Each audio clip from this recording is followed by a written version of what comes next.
Greetings, class. My name is Chanel Johnson, and I will be presenting my budget for a new section within the Office of the Staff Judge Advocate that we have christened Complex Investigation Section. This report will cover an introduction, an executive summary, key budget components, justification and impact, implementation and strategy, and questions. The Office of the Staff Judge Advocate is a special staff section that provides legal expertise to leaders and warfighters in all matters concerning United States Army Forces Command. Our mission is to provide principal counsel and premier legal services as committed members and leaders of the Army profession, and to support a ready, globally responsive, and regionally engaged Army. Our vision is to remain the most highly trained and value-based corps in an increasingly complex and legally dynamic world, consisting of adaptive, ready, and dedicated legal and Army professionals. Professionals that excel in our joint force and Army missions, both at home and abroad, against current and emerging threats. Our current operating budget within the Office of the Staff Judge Advocate is $828,000. Our personnel strength consists of 11 attorneys and 5 non-attorneys, with a combination of both military and civilian personnel. This budget proposal represents the funding piece of the strategic plan to incorporate a dedicated section to process complex investigations. The budget recommendations reflect the strategic vision and allows the Office of the Staff Judge Advocate to enhance our capabilities in an ever-increasing environment that demands a higher level of scrutiny and accountability of our people and our processes. The proposed budget for the operation of complex investigations are in line with the standard operating costs of a legal section at the Special Court-Martial Convening Authority level, with an estimated cost of $704,000. The plan set forth in this proposal is based on information in the National Defense Authorization Act for fiscal year 2022 and the most current budget recommendations provided by the Army budget for fiscal year 2022.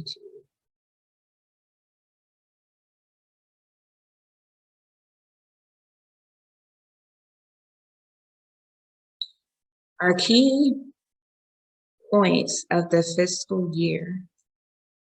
In the first quarter, we intend to get the budget approved and to get our TDA documents changed to reflect the complex investigation section underneath the Office of the Staff Judge Advocate, with an approval for 3 GS-14s and 3 GS-11 paralegals.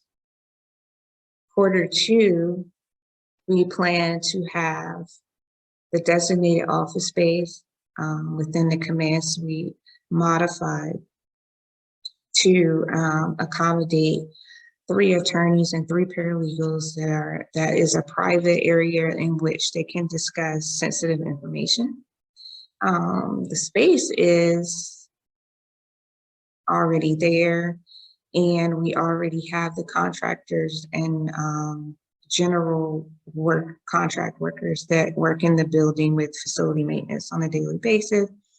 Therefore, we should not incur any additional cost from the modification to the cubicle arrangement or rearranging of the furniture. That all is a part of the facility management contract and does not cost us any additional funding because we are not changing anything pertaining to the infrastructure. We are just rearranging furniture.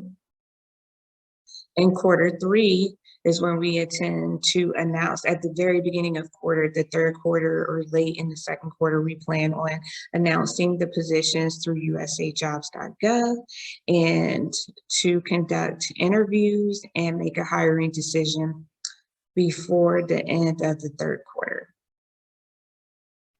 In the fourth quarter, we would like to have identified those who will be filling those positions and then onboarding the new hires. So in the fourth quarter is when we anticipate the need of funding, and that will be at 1/4 of the estimated cost. By the end of the year, we intend to be a fully functioning section. The expenditures that you can see here on your screen is salary, and the breakdown in salary is the 3 GS-14 attorney positions, and GS-14 is the level that of attorneys that we have in our office. They're all GS-14s, and I calculated the salary at a GS-14 step 10, so I maxed it out all the way at the end of the scale. We may not necessarily hire a GS-14 that's achieved the step 10 level. I also incorporated 3 GS-11 paralegals. The average paralegal on the installation is a GS-9, but the level and complexity of the investigation is closer to what their counterparts are doing at the Pentagon, and the average pay grade for the individuals working within the Pentagon in complex investigation section is GS-11. Again, both of those rates was calculated at the step 10. The individuals that we hire may not be at the step 10 level yet. They may be at step 1 or they may be at step 5. But in the event that they are selected for the position and they are maxed out on the pay scale, we should be able to accommodate them as we calculated that aspect of the budget at the max. We are asking for $30,000 to cover travel. So the estimated cost of travel is based on not just training requirements, but operation requirements. Because we have had several instances where the attorney had to travel to the installation in order to provide legal oversight or legal explanations for some of the decisions and choices that possibly our higher level commanders have made in order to ensure that those on the ground understand the complexities of the legal issues. And also, attorneys and paralegals have training requirements and continuing education requirements and mandatory conference requirements that are now being fulfilled through the use of teleconferencing through Army teams. However, if our posture from COVID-19 stands down and travel is able to resume, those costs may arise. However, if we continue currently as we are in the present COVID environment, then we may not need as much as $30,000. However, travel due to operation requirements, because the investigation requires it, that is something that is typically approved through exception to policy. So in that case, we would need funding for those travel requirements. And $12,000 is the estimate that we came up with this for the supplies, because that is the amount that we asked for the Office of the Staff Judge Advocate. And we tend to go through a lot of files, a lot of indexes. There's a lot that goes into ensuring that those investigations are packaged in a way. And they typically consist of boxes and binders of evidence. So given the high cost of the vendors that we are contracted to use through the GSA, a couple binders and a few packs of paper, and you're at $1,000. So we estimate the cost of supplies to be at $12,000 annually.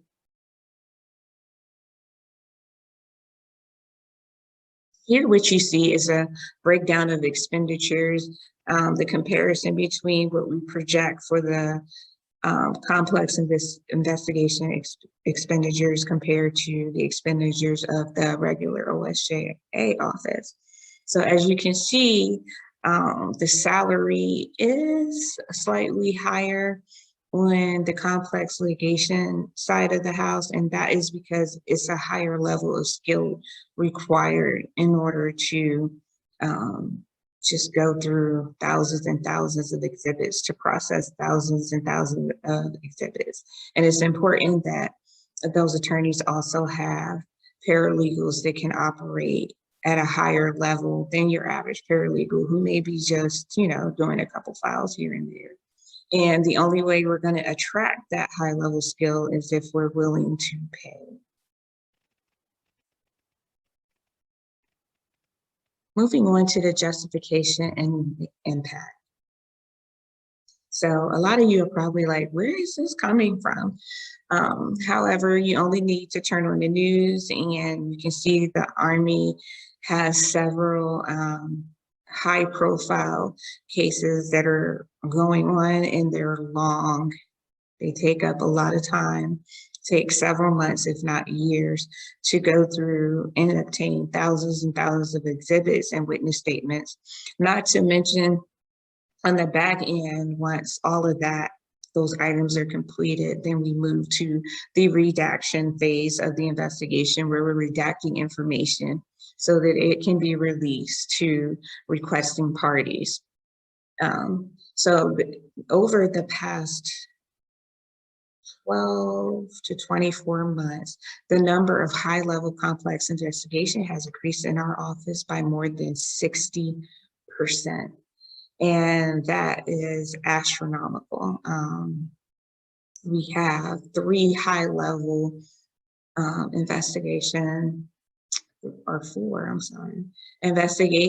that are going on concurrently, and each of those investigations have thousands and thousands of exhibits. And what this is causing is it's taking away from the regular duties, and it's compounding the amount of stress and workload on the main office. So, of course, priorities are changed based on the seriousness of the investigation. So, of course, if you are investigating something that's highly classified, that is going to take you out of the OSJA office, and now you're having to work outside of the OSJA in a secret location and going back and forth.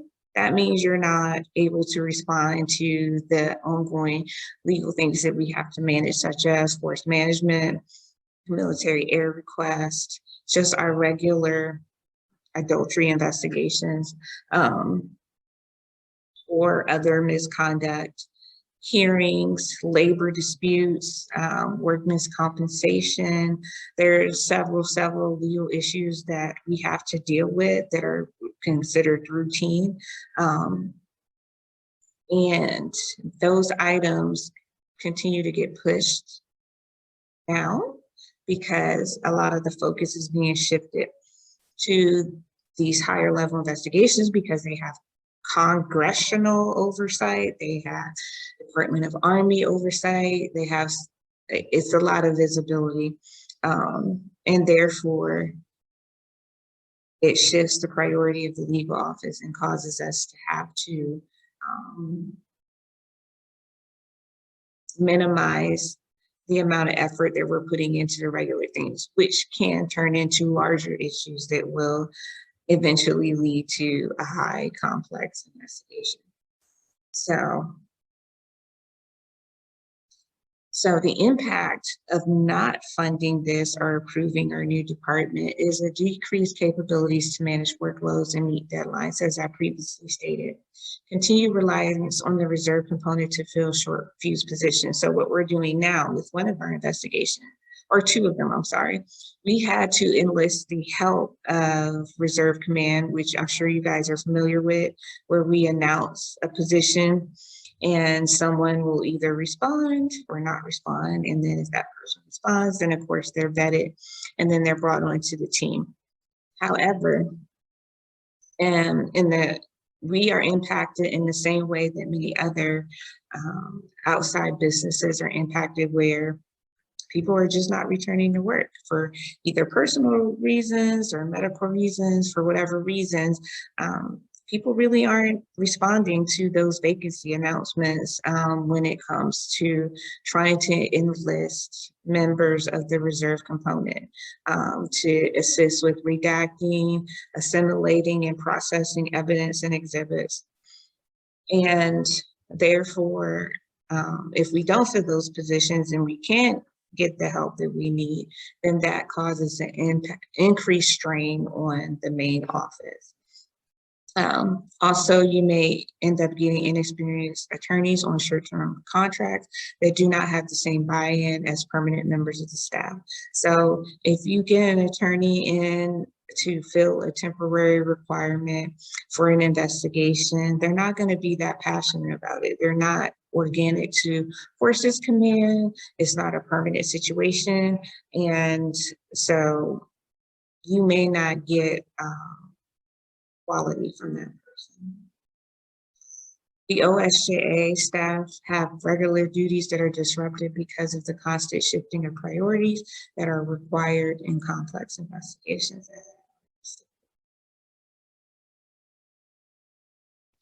So I hope that you found this proposal helpful. I just want to say that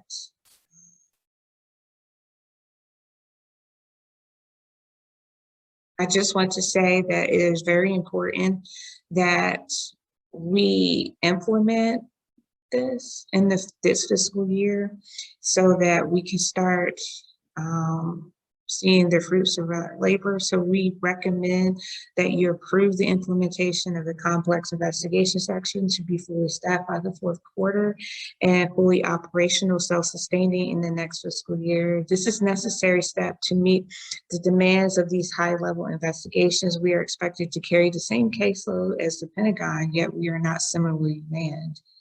The cost may seem too big, but the payoff exceeds the loss. This is simply a result of what happens when there is a higher level of accountability and transparency from the general public, military personnel, stakeholders.